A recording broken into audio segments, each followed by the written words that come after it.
نقطہ کے معزز ناظرین، جیسا کہ آپ سب جانتے ہیں کہ جب سے یہ دنیا تخلیق کی گئی ہے تب سے لے کر اب تک تاریخ انسانی نے بہت سی خطرناک اور تباہ کن جنگیں دیکھی ہیں۔ ان جنگوں کے مقاصد چاہے جتنے بھی مختلف کیوں نہ ہوں، ان کے نتائج ہمیشہ ایک جیسے ہی ہوتے ہیں، تباہی۔ ہر طرف تباہی ہی تباہی ہوتی ہے۔ کوئی بھی جنگ تباہی اور بربادی کے سوا کچھ بھی نہیں دیتی۔ تاریخ گواہ ہے کہ دنیا میں ایسی جنگیں بھی ہوئیں جو کئی سالوں تک جاری رہیں۔ مہینوں تک محدود رہنے والی جنگوں کے متعلق بہت سے واقعات ملتے ہیں، لیکن کیا آپ نے کبھی کسی ایسی جنگ کے بارے میں سنا ہے جو صرف 38 منٹ ہی چلی اور اس کے بعد ختم ہو گئی؟ اسے تاریخ عالم کی سب سے چھوٹی جنگ کے نام سے یاد کیا جاتا ہے۔ یہ جنگ کیوں، کہاں اور کیسے لڑی گئی، اس میں کون جیتا اور کون ہارا، اور اس جنگ میں کتنا جانی اور مالی نقصان ہوا، آج کی اس ویڈیو میں ہم آپ کو یہی سب بتائیں گے۔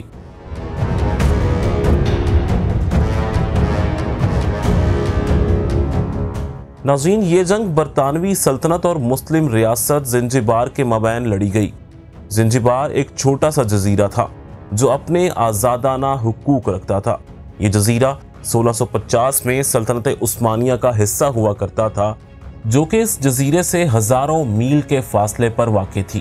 اس کے بعد اس پر پرتگال کے راجا نے قبضہ کر کے اس پر حکمرانی کرنا شروع کر دی۔ پرتگال بھی اس جگہ سے ہزاروں میل کے فاصلے پر تھا۔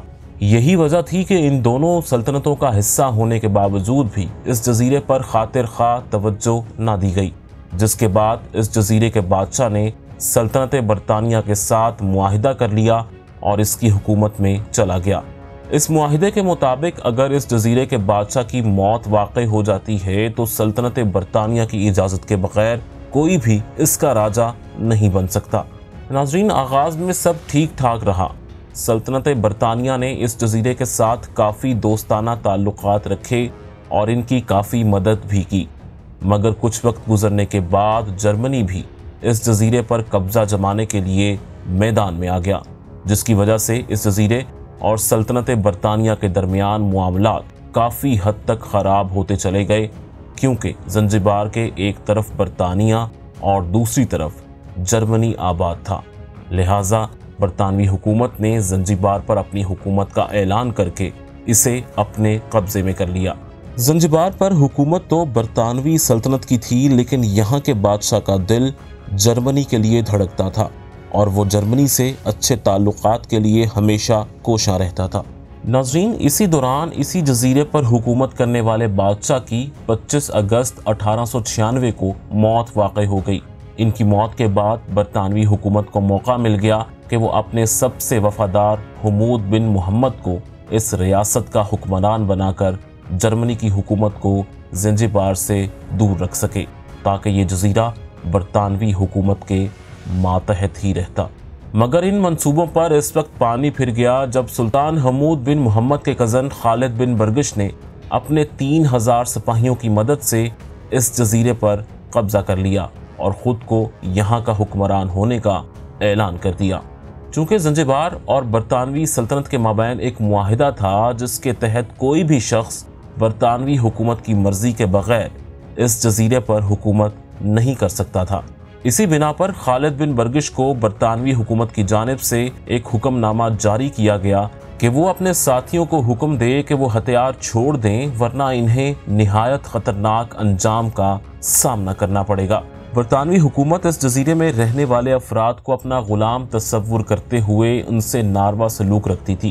یہی وجہ تھی کہ بہت سارے افراد نے خالد بن برگش کے ساتھ مل کر برطانوی حکومت کے خلاف آواز بلند کرتے ہوئے جنگ میں اس کی مدد کرنے کا بھی اعلان کر دیا۔ ناظرین، برطانوی حکومت کی جانب سے زنجبار کی شاہی گدی چھوڑنے کا حکم نامہ ملنے کے باوجود جب خالد بن برگش نے ہار نہ مانی تو برطانوی حکومت نے 27 اگست کی صبح 9 بجے کا وقت دیا کہ اگر تب تک اس نے اور اس کے ساتھیوں نے ہتھیار چھوڑ کر ہار نہ مانی تو جزیرے پر حملہ کر کے زبردستی اس سے حکومت چھین لی جائے گی۔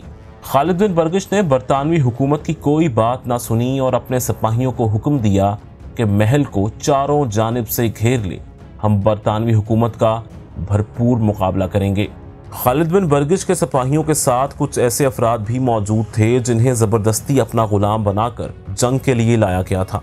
खालिद बिन बरगिश ने जब हार नहीं मानी तो बरतानवी हुकूमत ने उससे जंग के लिए 3 क्रूज जंगी जहाज, 2 गन बोट्स और 150 छोटी कश्तियों पर मौजूद सिपाहियों का दस्ता ज़ंजीबार के साहिल पर ला खड़ा किया। बरतानवी हुकूमत के पास ज़ंजीबारी फौजी भी मौजूद थे जो हमूद बिन मोहम्मद ने उन्हें इस जंग के लिए दिए थे, ताकि बरतानवी फौजों की फतह होने के बाद हमूद बिन मोहम्मद इस जगह हुकूमत कर सके। खालिद बिन बरगिश ने जब देखा कि उसके साहिल पर बरतानवी 1050 फौजी असलहे के साथ जंग करने के लिए खड़े हैं तो उसने हथियार डालने की बजाय अपने सिपाहियों से कहा कि हमारी तादाद 3000 है, जबकि उनकी तादाद हमसे 2 गुना कम है, इसलिए यकीनी तौर पर फतह हमारी होगी। ज़ंजीबार के साहिल पर खड़ी बरतानवी फौज ने एक मरतबा फिर खालिद बिन बरगिश से कहा कि वो हार मानकर अपनी और अपने सिपाहियों की जान बचा ले, वरना बरतानवी फौज उसे और उसके सिपाहियों को तबाह बर्बाद कर देगी। मगर खालिद ने एक न सुनी और जंग के लिए तैयार हो गया। चूंकि बरतानवी हुकूमत ने खालिद बिन बरगिश को 27 अगस्त की सुबह 9 बजे का वक्त दिया था कि अगर उस वक्त तक ये हार मानकर शाही गद्दी छोड़ देता है तो उसकी जान बच सकती है, लेकिन होता कुछ यूं है कि वो मोहलत ख़त्म हो जाती है, जिस पर बरतानवी फ़ौज 9:02 पर अपनी तोपों की मदद से खालिद बिन बरगिश के महल पर चारों अतराफ से लगातार गोलों की बरसात शुरू कर देती है। देखते ही देखते उसके 500 सिपाही मौत के घाट उतर गए। ये 9:02 पर शुरू होने वाली जंग 9:40 पर ख़त्म हो गई। सिर्फ 38 मिनट में सुल्तान खालिद बिन बरगिश का महल आग के शोलों से घिरा हुआ था और उसकी फ़ौज भी पूरी तरह बिखर चुकी थी। महज 38 मिनट में बरतानवी फ़ौज ने खालिद बिन बरगिश की हुकूमत की ईंट से ईंट बजा दी और अपना नाम तारीख की सबसे छोटी जंग में दर्ज करवा दिया। इस जंग में जहां सुल्तान खालिद बिन बरगिश के 500 सिपाही अपनी जान से गए, वहीं दूसरी जानिब बरतानवी फ़ौज का सिर्फ एक सिपाही मामूली सा ज़ख्मी हुआ। इस तरह बगैर किसी नुकसान के बरतानवी हुकूमत ने ज़ंजीबार को दोबारा हासिल कर लिया। जंग में अपनी हार देखकर सुल्तान खालिद बिन बरगिश जर्मनी की मदद से महल से फरार होकर अपनी जान बचाने में कामयाब हो गया। जर्मनी ने न सिर्फ खालिद बिन बरगिश को बचाया बल्कि अपने मुल्क में रहने के लिए जगह भी दी ताकि वो बरतानवी हुकूमत के हाथ लगने से बच सके। बरतानवी हुकूमत ने जैसे ही ज़ंजीबार पर दोबारा कब्जा किया तो इसका इक़्तिदार अपने सबसे भरोसेमंद आदमी हमूद बिन मोहम्मद के सपुर्द कर दिया। चूँकि जंग के दौरान ज़ंजीबार बुरी तरह तबाह हो चुका था, लिहाजा सुल्तान हमूद बिन मोहम्मद ने इक़्तिदार संभालने के बाद इसकी दोबारा तामीरात करवाईं और एक नई हुकूमत की बुनियाद रखी जो बरतानवी हुकूमत के मातहत काम करती थी। बरतानवी हुकूमत ने अगले 67 साल ज़ंजीबार पर हुकूमत की। जंग अज़ीम अव्वल में जब जर्मनी ने बरतानिया पर हमला किया तो सुल्तान हमूद बिन मोहम्मद को गिरफ्तार करके कत्ल कर दिया।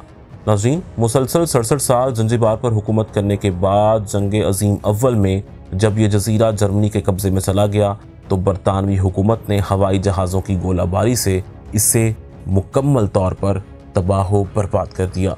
दुनिया आज भी इसकी तबाही को नहीं भूल सकी। इस बमबारी में 3000 घर और अनगिनत इंसानी जानें चली गईं। ये भी एक हकीकत है कि जंगों के नतीजे में बेदरीग इंसानी जानों का ज़या होता है। लाखों अफराद मारे जाते हैं, औरतें, बेवा और बच्चे यतीम हो जाते हैं। मुल्कों में कहत पैदा होता है और सदियों तक पसमानदगी इनका मुकद्दर बन जाती है और ऐसा ही इंसानी तारीख़ में होता चला आया है। जब जब बड़ी जंगें हुईं उनके नतीजे तबाही की सूरत में सामने आए। इसी वजह से मुस्बत सोच रखने वाले ममालिक और आलमी इदारे जंगों से इज्तनाब करते हैं और अमन का पैगाम देते हैं और यही असल इंसानियत है। जंग तो नाम ही तबाही का है, लिहाजा दुनिया भर के हुक्मरानों को इस कबीह हरकत से बचना चाहिए। नाज़रीन, उम्मीद करते हैं कि आपको हमारी आज की वीडियो पसंद आई होगी। अगर आप इस तरह की मज़ीद दिलचस्प और मालूमाती वीडियोस देखना चाहते हैं तो हमारे चैनल को सब्सक्राइब करें और अगर कोई आप फरमाइशी वीडियो चाहते हैं तो वो हमें कमेंट सेक्शन में ज़रूर बताइए।